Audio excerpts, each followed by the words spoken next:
Charlie Kim, who's the CEO of a company called NextJump in New York City, a tech company, he makes the point that if you had hard times in your family, would you ever consider laying off one of your children? We would never do it. Then why do we consider laying off people inside our organization? Charlie implemented a policy of lifetime employment. If you get a job at NextJump, you cannot get fired for performance issues. In fact, if you have issues, they will coach you and they will give you support, just like we would with one of our children who happens to come home with a C from school. It's the complete opposite. This is the reason so many people have such a visceral hatred, sort of anger at some of these banking CEOs with their disproportionate salaries and bonus structures. It's not the numbers. It's that they have violated the very definition of leadership. They have violated this deep-seated social contract. We know that they allowed their people to be sacrificed so they could protect their own interests. Or worse, they sacrificed their people to protect their own interests. This is what so offends us, not the numbers. Would anybody be offended if we gave a $150 million bonus to Gandhi?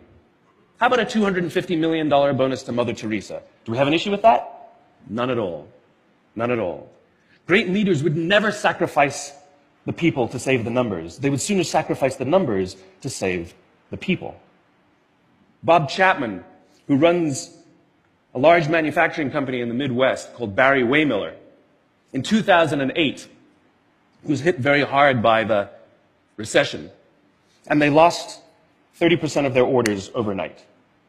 Now, in a large manufacturing company, this is a big deal, and they could no longer afford their labor pool. They needed to save $10 million. So, like so many companies today, the board got together and discussed layoffs. And Bob refused. You see, Bob doesn't believe in head counts. Bob believes in heart counts. And it's much more difficult to simply reduce the heart count. And so they came up with a furlough program. Every employee from secretary to CEO was required to take 4 weeks of unpaid vacation. They could take it any time they wanted, and they did not have to take it consecutively. But it was how Bob announced the program that mattered so much. He said, it's better that we should all suffer a little than any of us should have to suffer a lot. And morale went up. They saved $20 million. And most importantly, as would be expected, when the people feel safe and protected by the leadership in the organization, the natural reaction is to trust and cooperate.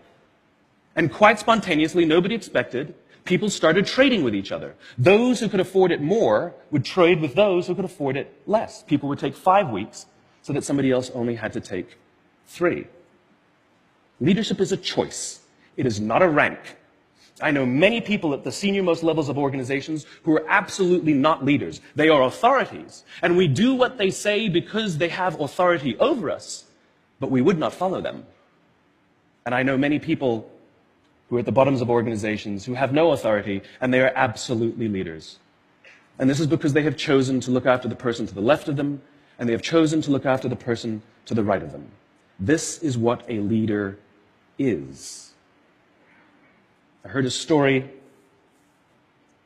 of some Marines who were out in theater, and as is the Marine custom, the officer ate last, and he let his men eat first. And when they were done, there was no food left for him. And when they went back out in the field, his men brought him some of their food so that he may eat. Because that's what happens. We call them leaders because they go first. We call them leaders because they take the risk before anybody else does. We call them leaders because they will choose to sacrifice so that their people may be safe and protected, and so their people may gain. And when we do, the natural response is that our people will sacrifice for us. They will give us their blood and sweat and tears to see that their leader's vision comes to life. And when we ask them, why would you do that? Why would you give your blood and sweat and tears for that person? They all say the same thing. Because they would have done it for me. And isn't that the organization we would all like to work in? Thank you very much. Thank you.